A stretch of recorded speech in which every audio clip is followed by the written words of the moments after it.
더불어민주당 전당대회가 이번 달 29일에 열립니다. 당원 80만 명, 소속 국회의원 176명. 문재인 정부 후반기 또 다가오는 재보궐선거와 대선까지 책임질 민주당 차기 당대표는 누가 될까요? 세 사람이 내가 적임자라고 외치고 있습니다. YTN 정치 인터뷰 당당당에서 차례로 만나보죠. 첫 번째 순서, 재집권의 선봉장을 내건 김부겸 후보입니다. 안녕하세요. 예, 안녕하십니까. 네. 예. 자, 이낙연 후보와 2파전으로 치러지는 전당대회인 줄 알았는데 뜻밖의 마지막에 박주민 후보가 출마 선언을 하셨어요. 이 소식 처음 듣고 제일 먼저 어떤 생각하셨습니까? 그래서 아무래도 이제 조금 젊은 세대들의 목소리를 대변하셔야 되겠다라는 그런 흐름을 본인이 캐치를 하신 것 같고요. 네. 또 뭐 저희들 둘만 있었으면 이게 또 언론에서 대선 전초전이다, 네. 혹은 영원한 대결에 이렇게 몰고 갈 여지를 박주민 후보가 나오심으로써 원천차지해 주셔서, 그래서 저는 바로 대변을 통해서 환영声明을 냈었어요. 네. 네. 덕분에 표심 경쟁은 훨씬 더 치열해졌고요. 치열해졌습니다. 네. 예. 자, 이번에 민주당으로서는 정말 역사의 길이 남을 총선을 치렀고요. 국가적인 어떤 위기 상황에서 대통령 지지율이 높아지는 현상까지도 볼 수가 있었습니다. 그러니까 이런 상황에서 차기 당대표에게 주어지는 부담이 더 클 것 같은데 왜 지금 김부겸 후보가 당대표가 되어야 한다고 주장하세요? 결국은 이제 정권에 대한 최종 판단은 결국 정권 재창출하느냐 아니냐에 네. 결정이 되는 거거든요. 이번에 이제 당 대표가 맞아야 될 소위 문재인 정부의 성공적 마무리, 네. 또 정권 재창출까지는 몇 차례 고비가 있습니다. 아무래도 그런 점에서 봤을 때 우리 당에는 어떤 뛰어난 대선 주자들은 많은데, 네. 그분들을 모두 다 이렇게 원팀으로 만들어가면서 경쟁을 하되 크게 동티가 나지 않게 하는 네. 그런 어떤 조정 얘기를 할까요? 네. 이런 점에서는 제가 조금 잘할 수 있다, 이런 생각을 했죠. 네. 자, 이제 지난달 말부터 전국 순회 합동 연설회를 진행을 하고 있습니다. 제주와 강원 이어서 지난 주말에 부산, 울산, 경남 그리고 대구, 경북까지 다녀오셨어요. 분위기가 어떻던가요? 초반에 이제 대세론이라는 것은 결국 이제 대선 후보로서의 대세론이고, 네. 당권에서는 아니지 않냐라는 또 제 이야기, 그리고 결국 당 대표가라는 자리가 건너가는 네. 자리에서는 곤란하다. 이건 네. 책임을 져야 된다라는 그런 제 주장. 그리고 앞으로 이제 서울시장, 부산시장 등 보궐선거의 그런 중요성, 네. 이런 것 때문에 요즘은 이제 제가 드리는 말씀에 상당히 귀를 기울여 주셔서 요즘 상당히 제가 고무되고 있습니다. 네, 좀 이제 이전의 전당대회보다 규모를 상당히 코로나19 때문에 축소해서 진행을 하시던데 좀 서운하진 않으세요? 현장에서 함성이나 박수가 좀 그렇죠. 있어야 되지 않습니까? 아무래도 이제 저희들처럼 막 추격하는 입장에서는 예. 사실은 많은 당원들이 모이고 그분들한테 호소하고 또 청중의 반응을 받고 하는 또 그런 열광의 맛이 있어야 에너지가 솟는데, 조금 현장에 가보면 한 100여 분밖에 안 앉아 있으니까 조금 그런 점에서 좀 멋쩍긴 해요. 네. 그러더라도 우선은 워낙 온택트 시대이고 또 이번 코로나19라는 게 워낙 좀 큰 재앙이니까 이건 협조를 해야죠. 쭉 보니까 새 후보들 중에서도 유독 노무현 전 대통령과의 인연을 좀 많이 이야기를 하시더라고요. 그렇죠. 노 대통령하고는 참 정치적 인연은 오래됐습니다. 무엇보다도 제가 30년 전에 정치에 입문했을 네. 때 김대중 총재님 밑에 노무현 대변인 밑에 제가 부대변인을 했거든요.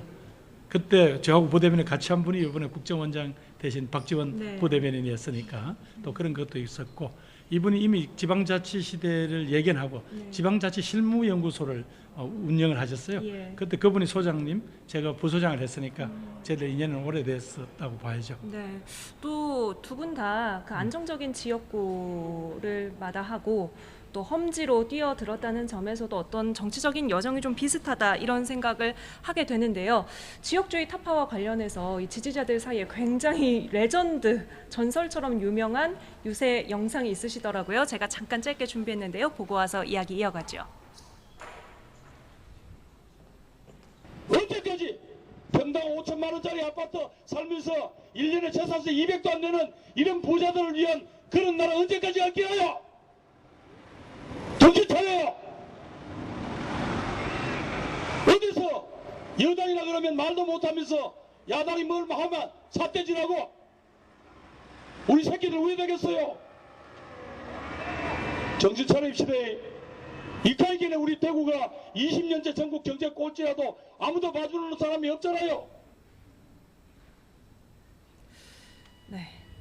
대구 칠성시장에서 하신 유세, 이게 뭐 유세하신 거예요? 혼내러 가신 거예요? 아닙니다. 이제 당시 이제 문재인 대통령 후보 네. 선거 대책위원회 공동위원장이었기 때문에 제가 또 영남 지역을 주로 맡아서 다니면서 갔었는데 유세 방해 행위가 좀 심해요. 네. 그래서 이건 아니지 않냐라고 제가 호소를 하는 거고, 또 칠성시장에는 제가 또 뭔가 큰 소리를 칠 만한 그런 또 앞에 활동이 있었어요. 네. 그런데 그러니까 그렇게 서럽더라고요. 그래서 영상 보니까 뭐 초반에는 이제 시장에서 상인분들이 좀 조용히 하라고 했다가 마지막에 또 막 박수 소리도 나오고 글쎄 그러더라고요.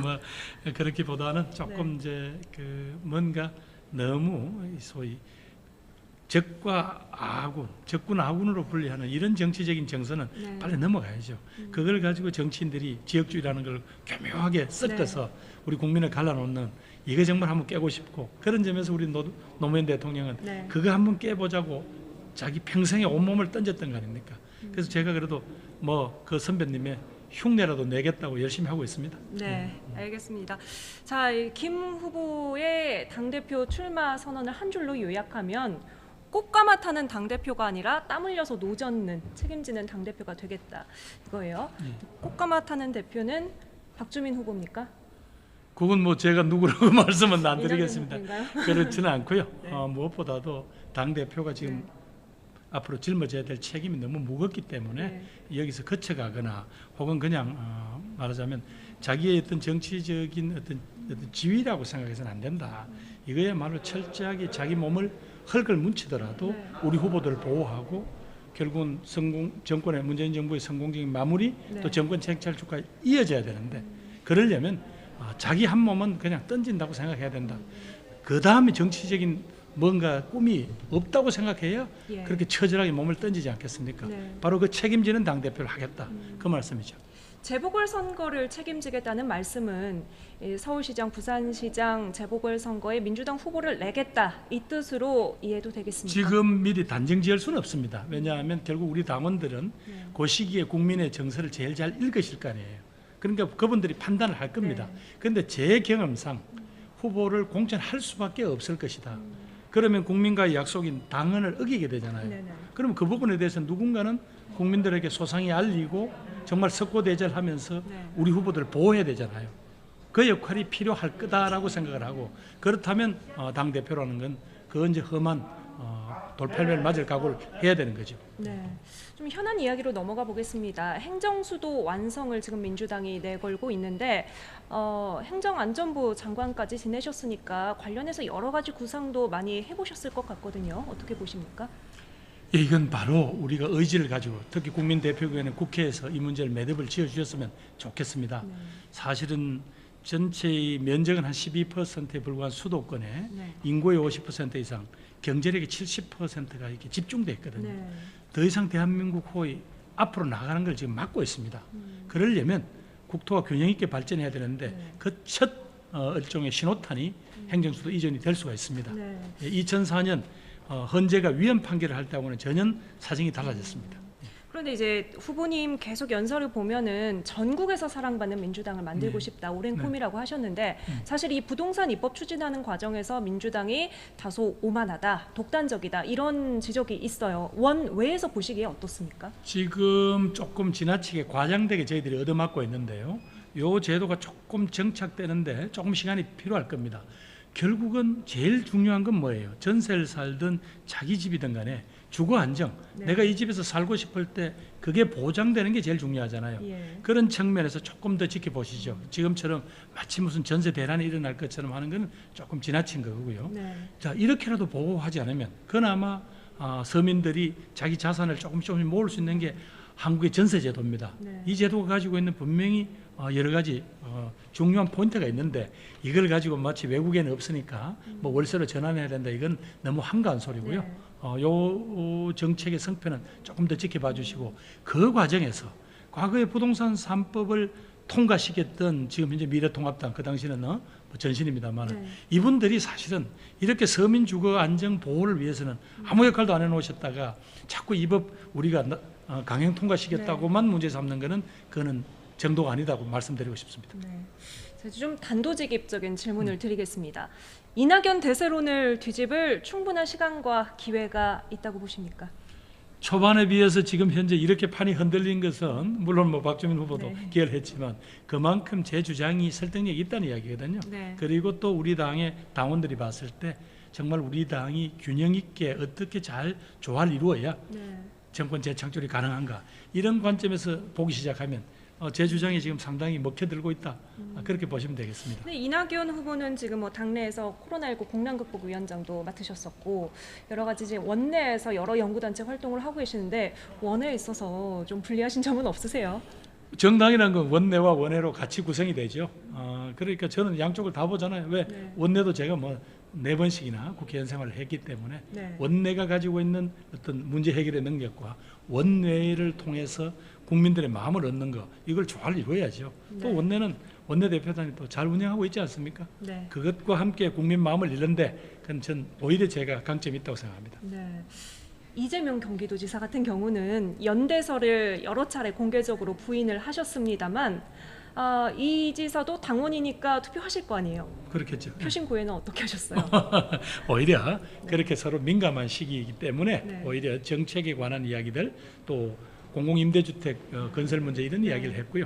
또 저는 어차피 당대표가 되면 어차피 잘 대선 후보들을 서로 경쟁을 하되 서로 이렇게 큰 싸움이 일어나지 않도록 잘 관리해야 되는 책임이 있잖아요. 네. 그런데 제가 어떤 특정 후보하고 연대를 한다? 그럼 다른 후보들이 불공정하다고 할 거 아닙니까? 네. 그러면 당대표의 제일 큰 일이 경선 관리를 잘해서 대선 후보가 대선에 이기는 건데 네. 그런 큰 당의 목적을 두고 제가 연대한다. 그건 정말 좀 말이 안 되는데요. 네. 소설이다 말씀드리고 싶습니다. 네. 자, 당 대표가 되면은 대선에 나오지 않겠다 공약을 하셨습니다. 네. 안 되면 나오십니까? 제가 이제 이렇게 당당하게 지금 당 대표를 위해서 뛰고 있는데 네. 그런 질문은 지금 너무 성급한 것 아닌가요? 준비하신 답변은 아니시겠죠? 아닙니다. 예. 알겠습니다. 김부겸 후보가 꿈꾸는 민주당 좀 한 줄로 정리해 주세요. 예, 겸손하지만 적어도 국민에게 희망을 주는 그런 능력 있는 정책적 아이디어가 촘촘히 준비된 그런 민주당 만들고 싶습니다. 겸손하지만 희망을 줄 수 있는 준비된 정당 더불어민주당을 꿈꾸면서 당 대표에 출마를 하셨습니다. 자, 못다 하신 이야기는 앞으로 진행되는 합동 연설에도 기자간담회에서 저희가 듣도록 하겠습니다. 더불어민주당 대표에 도전하는 김부겸 후보와 함께했습니다. 오늘 말씀 감사합니다. 예, 감사합니다. 국민 여러분 고맙습니다.